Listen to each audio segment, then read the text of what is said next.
दोस्तों नमस्कार। घटनाचक नॉलेज पर आपका बहुत बहुत स्वागत है। तो आज हम लेकर उपस्थित हैं फिर से रीजनिंग का पार्ट 5, जो सभी एग्ज़ाम के लिए महत्वपूर्ण है, जो हाल ही में एग्ज़ाम होने वाले हैं या बाद में हों। तो रीजनिंग जहाँ भी पूछी जाती है उन सभी में यह सवाल पूछे जाएंगे और बहुत ही इम्पोर्टेंट और सेलेक्टेड पिछले एग्ज़ामों में जो सवाल पूछे गए हैं वही एग्ज़ाम यहाँ पर स्लाइड में लाए गए हैं।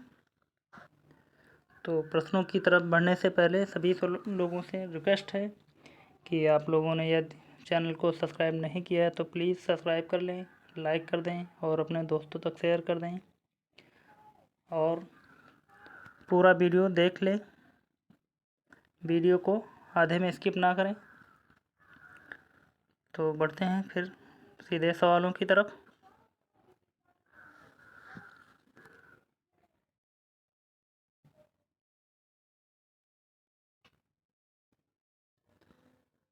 क्वेश्चन नंबर 1 है। तो हमारा पहला क्वेश्चन है, निम्नलिखित 4 अक्षर समूहों में से 3 निश्चित तरीके से एक समान है और एक भिन्न है। भिन्न का चयन कीजिए। तो कोशिश करके देखिए, आप लगाइए। आपके लिए हम 30 सेकंड का समय देते हैं, उसके बाद में सॉल्व करते हैं।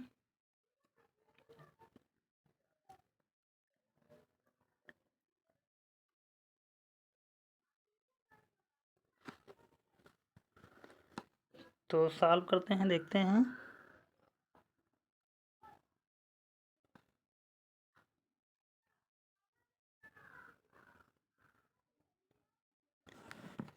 पहला प्रश्न दिया गया है PKM, दूसरा है CXZ और तीसरा है LOM और चौथा है MNP। तो भिन्न अगर देखा जाए, इसमें P और K एक दूसरे के जस्ट अपोजिट हैं। CX ये भी दो अपोजिट हैं। LO ये भी अपोजिट हैं। MN ये भी अपोजिट है। तो सभी में अपोजिट हैं। और उसके बाद में अगर देखा जाए तो K और M के बीच का गैप अगर देखा जाए तो K 11 होता है, 13 इसमें +2 हो रहा है। और CX और Z देखें, यहाँ भी +2 हो रहा है। O और M देखें यहाँ पर, तो यहाँ भी 15 से 13 आएगा, यहाँ -2 हो रहा है। और N और P यानी कि 14 तो 16, यहाँ भी +2 हो रहा है। यानी कि सिर्फ यहाँ माइनस हो रहा है। इसको हम पेन को एक बार बड़ा कर लेते हैं थोड़ा सा, यहाँ पर ये, तो ये इस प्रकार यह सही उत्तर हो जाएगा। अगला प्रश्न देखते हैं।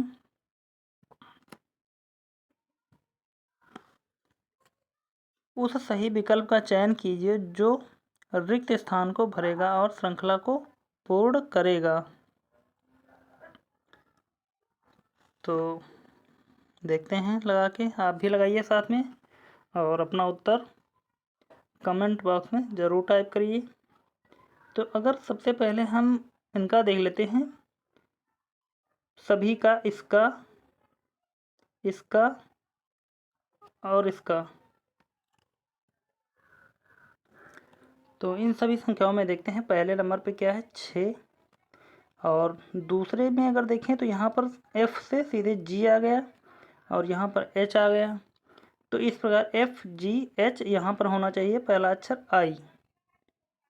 और I से जब स्टार्ट होगा तो हमारा 3 और 4 नंबर कट जाएगा। अब बचा हमारा 1 और 2। और 1 और 2 में देख लेते हैं इसका सही क्या होगा। यानी कि अगर लास्ट वाला इसका सभी का देखें P और यहाँ पर आ गया Q और यहाँ पर आ गया R, तो यहाँ पर होना चाहिए लास्ट वाला S। बीच का छोड़ देते हैं पहले हम। तो S अगर देखें तो ये हमारा पहले वाले मिल जाएगा। हमें तीसरा सॉल्व भी नहीं करना पड़ेगा और जल्दी से जल्दी उत्तर आ जाएगा। तो अगला प्रश्न देखते हैं।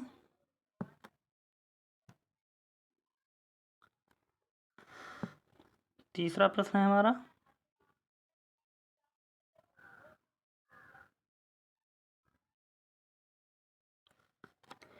एक तस्वीर में एक महिला की ओर इशारा करते हुए लड़के ने कहा, उसकी माता का एकमात्र पुत्र मेरा पिता है। वह महिला उस लड़के से किस प्रकार संबंधित है? तो यहाँ पर हम देख लेते हैं इसमें क्या दिया गया है। एक तस्वीर में एक महिला की ओर इशारा, मान लेते हैं यह एक तस्वीर है। एक तस्वीर में एक महिला की ओर इशारा करते हुए, एक तस्वीर में जो महिला है उसकी ओर इशारा करते हुए एक लड़के ने कहा, ये लड़का हम मान लेते हैं। लड़के ने कहा, तस्वीर में एक महिला की ओर इशारा करते हुए लड़के ने कहा, उसकी माता है। ये जो तस्वीर है, तस्वीर में जो लड़की है उसकी माता, यानी कि ये माइनस हो जाएगा और ये भी माइनस है कि उसकी माता का एकमात्र पुत्र। अब ये जो इसकी माता है इसका एकमात्र पुत्र भी है, यानी कि ये इसका भाई होगा। जब ये यहाँ पर इसका भाई है तो ये जो इसका पुत्र हो जाएगा, नहीं पुत्र। वह महिला उस लड़के से किस प्रकार संबंधित है? उसकी माता का एकमात्र पुत्र मेरा पिता है। अब ये जो लड़का था, ये जो बिंदी हमने रखी थी पहले, ये यहाँ पर आ जाएगा और ये इसका पिता हो जाएगा। जब ये इसका पिता है, वह महिला उस लड़के से किस प्रकार संबंधित है? तो यह जो महिला है यह इसका पिता है, यह इसकी बहन हो जाएगी। तो ये महिला क्या होगी इसकी, लड़के की? ये महिला उसकी आंटी हो जाएगी। तो हमारा उत्तर इसका 3 हो जाएगा। बढ़ते हैं अगले प्रश्न की तरफ।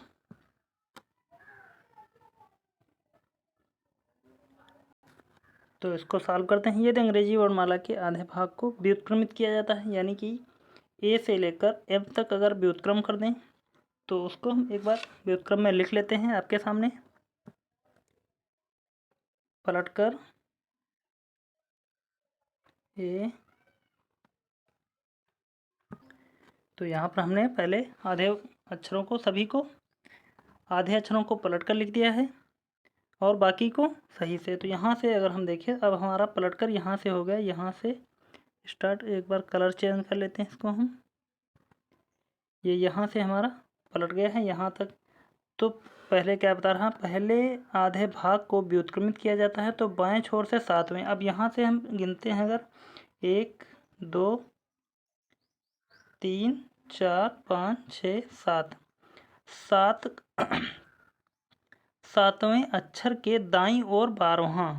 अब यहाँ से हमको इसके आगे का 12वां देखना है, यानी कि 1 2 3 4 5 6 7 8 9 10 11 12, और 12 नंबर पे क्या आ जाएगा हमारा, एस। तो एस हमारा देखते हैं ये नंबर 3 पे है, तो यही हमारा सही उत्तर हो जाएगा। अगला प्रश्न देखते हैं।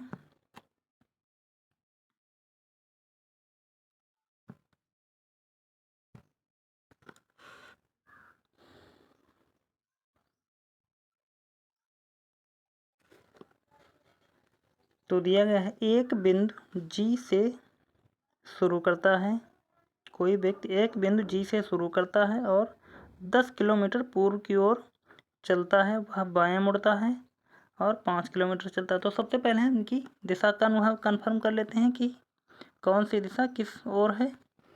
तो अगर हम देखें तो हम जिस हिसाब से मानते हैं आपको हम बताते हैं कि हम सबसे पहले पूर्व, ऊपर की ओर पूर्व मान लेते हैं, नीचे की ओर पश्चिम मान लेते हैं, इधर उत्तर मान लेते हैं, उत्तर, और इधर दक्षिण। तो हम यहाँ से सॉल्व करते हैं। पहले क्या कह रहा है, एक माना कोई बिंदु एक जी है, जी, और जी से शुरू करता है और 10 किलोमीटर पूर्व की ओर जाता है। अब यह यहाँ से 10 किलोमीटर पूर्व की ओर चला गया, वह बाएं मुड़ता है और 5 किलोमीटर जाता है। बाएं मुड़ा, 5 किलोमीटर गया, फिर बाएं मुड़ता है, 5 किलोमीटर चलता है, या फिर बाएं मुड़ा तो 5 किलोमीटर इधर की ओर आ गया पश्चिम की तरफ,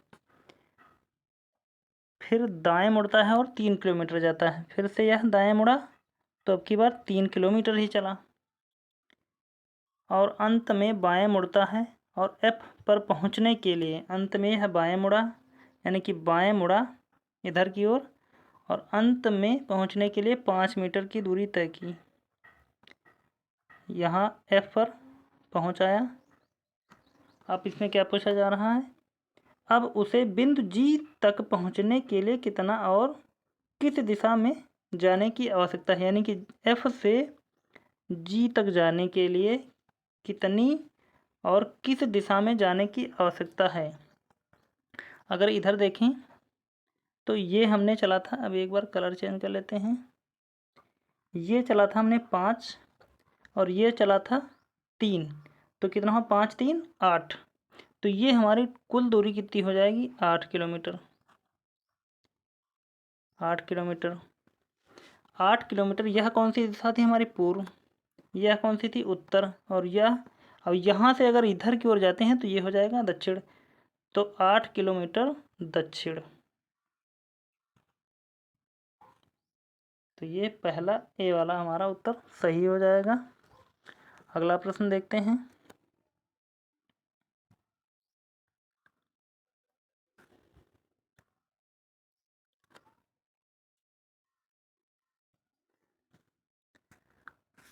अगला प्रश्न क्या दिया गया है, नीचे दिए गए कथनों के बाद 1 और सेकंड से अंकित 2 निष्कर्ष दिए गए हैं, यह मानते हुए कि कथनों की जानकारी, यानी कि कथन दिए गए हैं और उनको सॉल्व करना है। तो इसको हम थोड़ा सा जूम कर लेते हैं, कथन की ओर सबसे पहले देखते हैं।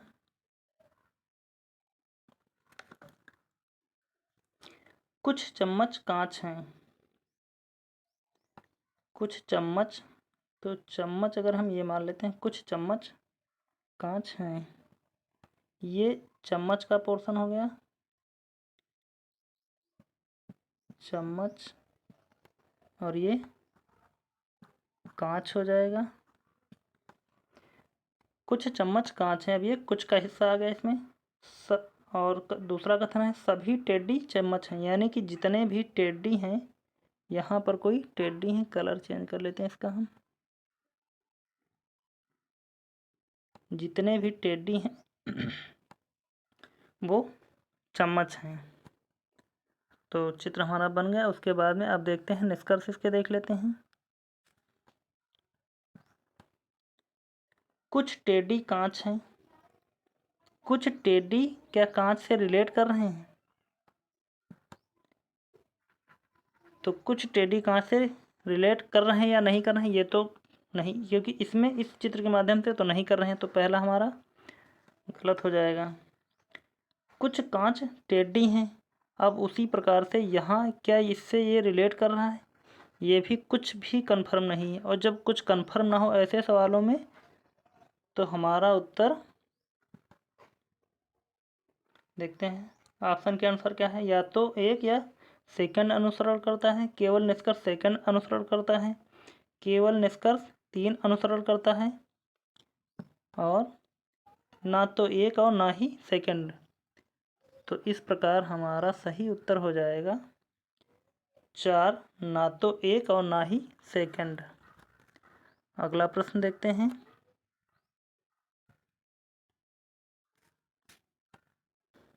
तो इसमें क्या दिया गया है देखते हैं। 29 विद्यार्थी उत्तर की ओर मुख करके एक सीधी पंक्ति में खड़े हैं।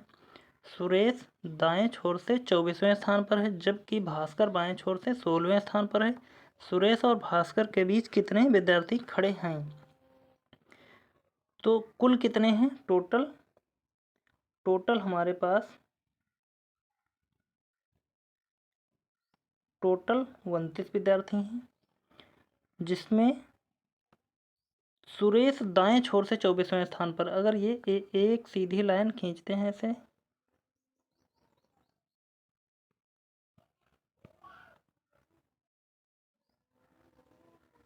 एक सीधी लाइन है, और इसमें इधर से सुरेश की स्थिति अगर इधर से देखते हैं तो ये 24वें स्थान पर है, जबकि भास्कर बाएं छोर से 16वें स्थान पर है। अब इधर से ये जब गया है तो ये 16वें स्थान पर है, तो जब ये 29 ही विद्यार्थी हैं, सिर्फ 24 पर ये पहुंच गया है। अगर 24 के आगे हम इसकी और काउंटिंग कर देते हैं, यहाँ नंबर डाल देते हैं, ये 24 पर यहाँ है, अगला 25 पर हो जाएगा, ये 25 हो गया, ये 26 हो जाएगा, 27 हो जाएगा, 28 हो जाएगा, ये 29 हो जाएगा। जब 29 हैं तो इधर से अगर 16वें की देखें तो 1 2 3 4 5 छठे नंबर पर है, 6 पर है और 16। तो इसके बीच में 16 से अगर हम 6 घटा देते हैं, क्योंकि ये 16 है हमारा और 24 और 16 के बीच की पूछ रहा है जितने भी हैं, तो 16 से अगर हम ये 6 जो बाईं तरफ हैं इसके, ये वाले, इसको हम अगर निकाल देते हैं 16 और माइनस कर देते हैं 6,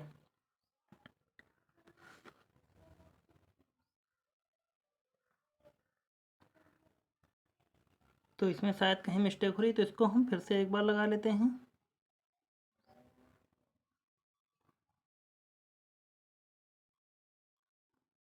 पहले हम सीधे लाइन पर गिनतियाँ लिख लेते हैं पूरी, जैसे कि 1 2 3 4 5 6 7 8 9 10 11 12 13 14 और 15 16 तक ले लेते हैं। अगर उधर से हम देखें 24वें स्थान पर ये जो आगे 29 तक हैं, और 29 के अलावा जब ये इधर से दाएं से किसका, सुरेश का स्थान,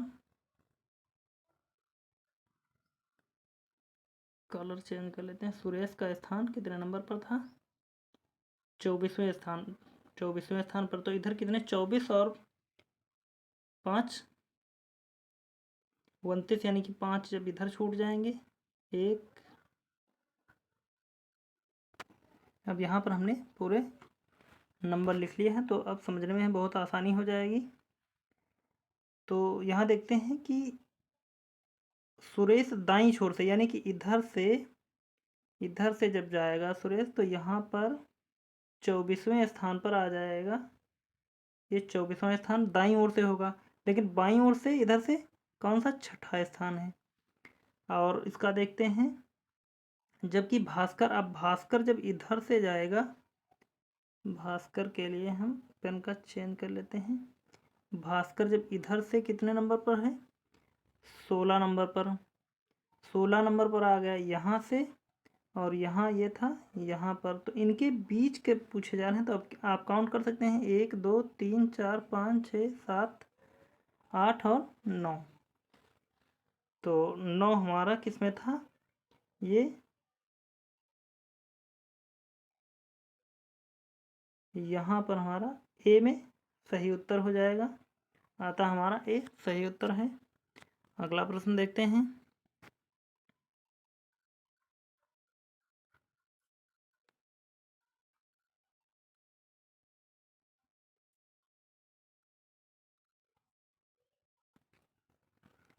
एक निश्चित कोड भाषा में रोज को WTXJ और LEAP को QJFU के रूप में लिखा जाता है, उसी भाषा में बोट को कैसे लिखा जाएगा।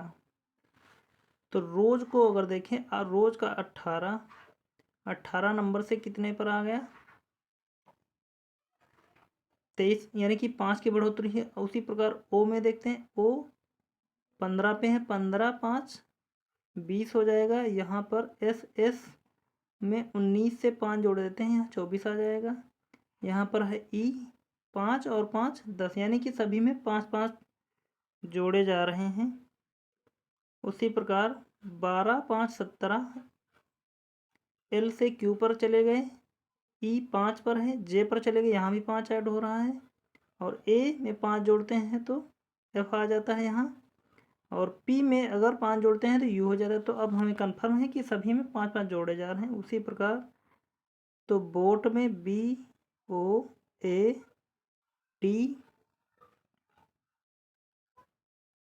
बोट में 5 5 जोड़ देते हैं, यानी कि बोट में बी में 5 जोड़ देते हैं तो 2 और 5 7 और 7 का हो जाएगा जी। 15 5 20, यानी कि जी के बाद में हो जाएगा टी। ए में 5 जोड़ते हैं तो हो जाएगा एफ। 20 में 5 जोड़ देते हैं तो y हो जाएगा। तो हमारा उत्तर क्या हो जाएगा? GTFY। GTFY हमारा बी में है, तो हमारा सही उत्तर 2 हो जाएगा। अगला प्रश्न देखते हैं।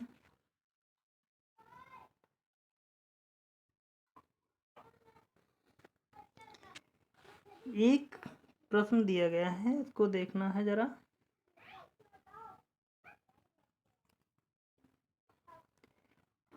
एक प्रश्न तथा एक और सेकंड से अंकित 2 कथन दिए गए हैं। आपको यह ज्ञात करना है कि कौन से कथन में दी गई जानकारी प्रश्न का उत्तर देने के लिए पर्याप्त है। ए, बी, सी और डी में से कौन सबसे लंबा व्यक्ति है? यानी कि इनमें सबसे पूछना है कि इनमें से कौन सबसे लंबा व्यक्ति है। कथन एक क्या है? ए कमा बी, ए बी और सी से लंबा है। ए जो है बी और सी से लंबा है। एक स्लाइड पर हम देख लेते हैं। ए जो है बी और सी से लंबा है। बी और सी, ए जितना भी लंबा है बी और सी उतने लंबे नहीं हैं। सेकंड में क्या दिया गया है? ए सबसे लंबा व्यक्ति नहीं है और 4 ही व्यक्ति हैं। ए सबसे लंबा व्यक्ति है नहीं और ए से छोटे 2 पहले से कन्फर्म हैं। तो डी जो है,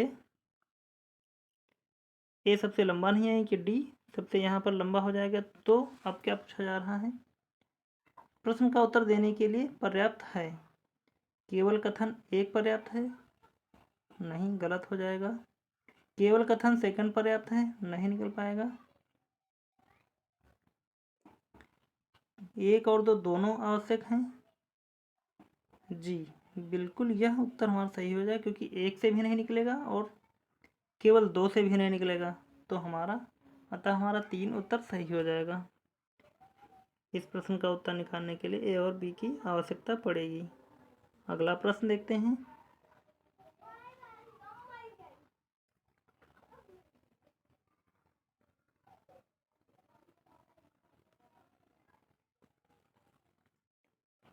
चिन्हों को प्रतिस्थापित करने और दिए गए समीकरण को संतुलित करने के लिए गणितीय चिन्हों के सही संयोजन का चयन कीजिए। तो लगाते हैं इसको हम।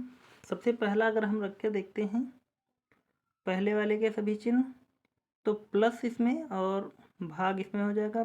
6 से 5 भाग दिया जाएगा तो ये भाग नहीं होगा। बराबर में 14 आना है। यहाँ जब भाग होगा ही नहीं तो ये कटेगा नहीं, तो पहला हमारा गलत हो जाएगा, नहीं आएगा। 56 अगर दूसरा वाला रख कर देखते हैं, बराबर और गुणे में बीच में 6 पंचे 30 हो जाएगा, प्लस 30 और 14 हो जाएगा 44 और इधर है 54, तो नहीं आएगा, ये भी गलत हो जाएगा। तीसरा रख के देखते हैं। बराबर में यहाँ पर अगर हम बराबर का चिन्ह लगा देते हैं, इधर गुणा का, यानी कि 14 पचे इधर का 70 हो जाएगा और इधर माइनस हो जाएगा 54 और से 6 जाएगा, यानी कि 48 हो जाएगा। 48 बराबर 70, तो ये गलत हो जाएगा ये भी। तो हमारा जब 3 ऑप्शन पहले से कट चुके हैं तो ये सही हो जाएगा। एक बार फिर भी चेक कर लेते हैं। तो 54 के बाद में भाग लगाते हैं, यानी कि 6 9 9 आ गया यहाँ। और दूसरा चिन्ह किसका है? प्लस का। 9 और प्लस 5 यानी कि 14 हो जाएगा। 9 प्लस 5 बराबर 14 और आगे बराबर का चिन्ह लगा ही है पहले से। 14 बराबर 14, तो हमारा उत्तर डी इस प्रकार कन्फर्म है। अगला प्रश्न देखते हैं।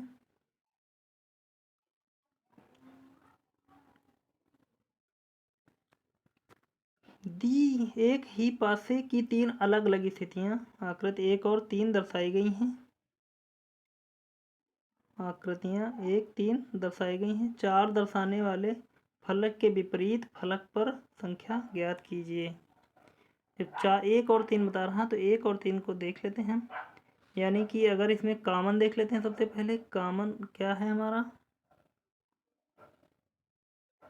3। तो सबसे पहले हम फिर 3 को ले लेते हैं। 3 को 3 और इनको ऐसे चलते हैं, यहाँ से यहाँ, यहाँ से यहाँ, तो यहाँ से हम जाएंगे यहाँ, और यहाँ से आएंगे यहाँ, यहाँ से यहाँ। तो सबसे पहले में होगा 3 6 5। तो दूसरे में अगर करते हैं तो 3 1 2, 1 2 3 5 6, यानी कि जो संख्या हमारी छोटी है 6 के सामने 1 हो जाएगा, 5 के सामने 2 हो जाएगा, जस्ट अपोजिट। तो बची वाली संख्या जो हमारी है वो है 4। और जो दोनों संख्या ये दी होती हैं 3 के सामने जस्ट अपोजिट में हमारा 4 आ जाएगा। तो इस प्रकार हमारा उत्तर, इसमें तो 4 दिया ही नहीं गया है, तो क्या हो जाए।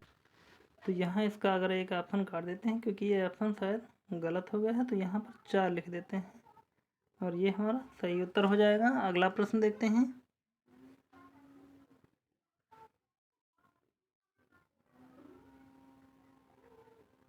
क्योंकि 1 और 3 आ ही नहीं सकते आमने सामने, इस प्रकार यहाँ पर मिस्टेक हुई शायद टाइप होने में, तो यही हमारा सही उत्तर है। अगला प्रश्न देखते हैं।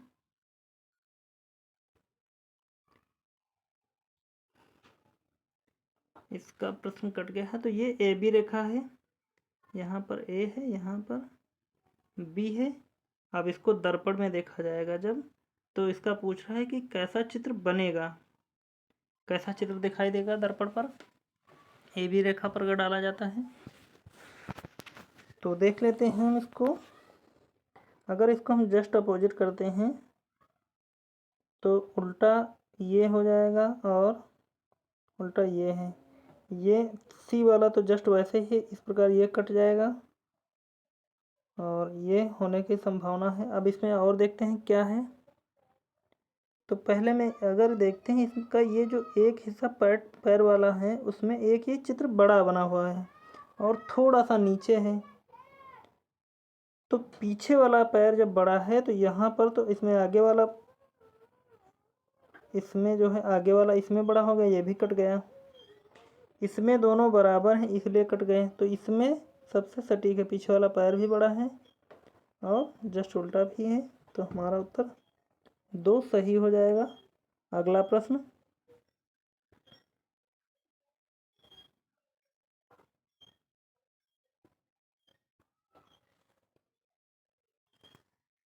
अगला प्रश्न दिया गया है, इसको हम प्रश्न को थोड़ा सा जूम करके पहले पढ़ लेते हैं क्या दिखा रहा है।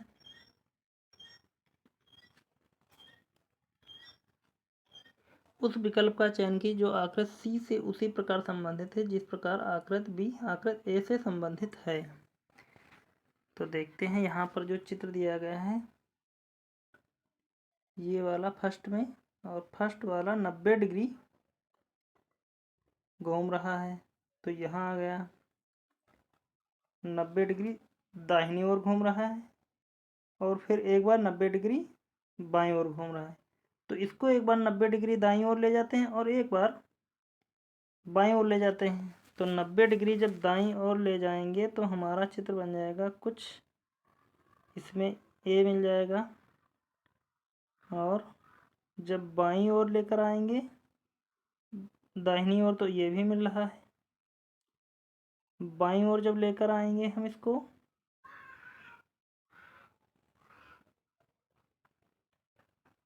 तो यहाँ पर ये कट जाएगा। और आगे जो दिए गए हैं उसमें देख लेते हैं क्या कुछ संभावना। ये तो पहले सेम वैसे ही है जस्ट प्रश्न के जैसा, ये भी नहीं होगा। तो हमारा पहला ही उत्तर सही हो जाएगा। आगे बढ़ते हैं। अगला प्रश्न हमारा है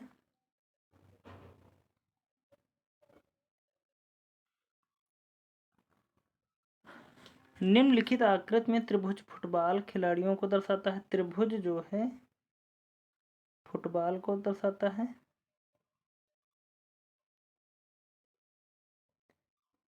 फुटबॉल को दर्शाता है। वृत्त खो खो, यहाँ पर खो खो के जो खिलाड़ी हैं वृत्त खो खो खिलाड़ियों को दर्शाता है। और आयत कबड्डी, ये आयत जो है एक कबड्डी के खिलाड़ियों को दर्शाता है।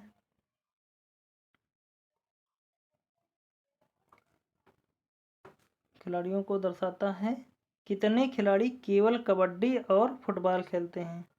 और कबड्डी और फुटबॉल देखना है, यानी कि हमें जितने भी खिलाड़ी इसके खो खो के अंदर हैं वो नहीं देखना है। अब कॉमन देख लेते हैं दोनों में कौन सी संख्या आ रही है। तो दोनों में अगर देखें हमारी, तो ये हो जाएगी 9। और तो देख लेते हैं हमारा 9 किस में दिया हुआ है। 9 हमारा ऑप्शन नंबर 2 में दिया गया है, तो ये सही हो जाएगा। अगला प्रश्न देखते हैं।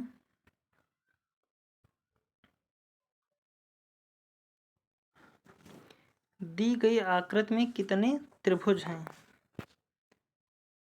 तो इसको हम थोड़ा पहले जूम करते हैं, तो ताकि हम इनको आसानी से काउंट कर सकें। तो आकृति गिनने के लिए सबसे पहले हम देख लेते हैं ये इसमें कितने हो जाएंगे हमारे 3, यानी कि 1 2 और एक ये बड़ा इधर हो जाएंगे 3 और 1 2 3। ऐसा शायद हमने पिछली क्लास में भी एक प्रश्न आया था, किया था। यहाँ से भी हमारे 3 हो जाएंगे, 3 3 6 हो गए और 1 2 3 4, 6 और 4 कितने हो गए टोटल 10 हो गए। प्लस में और कर लेते हैं, देखते हैं और कौन सा बन जाएगा हमारा। एक ये हमारा बन जाएगा और एक ये हमारा बन जाएगा। 10 तो 12 हो जाएंगे। और देखते हैं सबसे इसमें कौन सा बनेगा हमारा। तो सबसे एक ये बड़ा हो जाएगा और दूसरा हमारा ये पूरा कंप्लीट बड़ा हो जाएगा। तो यहाँ भी 2 और ऐड कर लेते हैं, यानी कि 14 हमारे टोटल हो जाएंगे। तो यहाँ पर हमारा 2 ऑप्शन सही हो जाएगा। एक हम आपके लिए बिल्कुल जितने भी काउंटिंग ऑफ फिगर के हैं अलग अलग, जैसे त्रिभुज है, आयत है, वर्ग है, इन सभी की अलग अलग ये क्लास लेकर आएंगे ताकि हम पूर्ण रूप से समझ सकें। तो जल्द ही इसकी क्लास आएगी। तो देखते हैं अगला प्रश्न।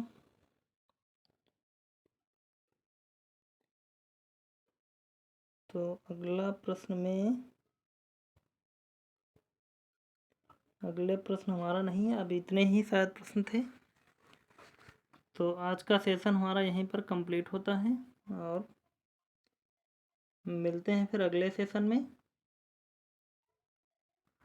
तो चलने से पहले फिर से हम आपसे रिक्वेस्ट करते हैं कि यदि सेशन को लाइक नहीं किया है तो लाइक कर दें, सब्सक्राइब नहीं किया तो सब्सक्राइब कर दें और अपने दोस्तों तक शेयर भी कर दें, जिससे ज़्यादा से ज़्यादा लोग देख सकें और चैनल को बढ़ाया जा सके। तो मिलते हैं फिर अगले क्लास में। जय हिंद।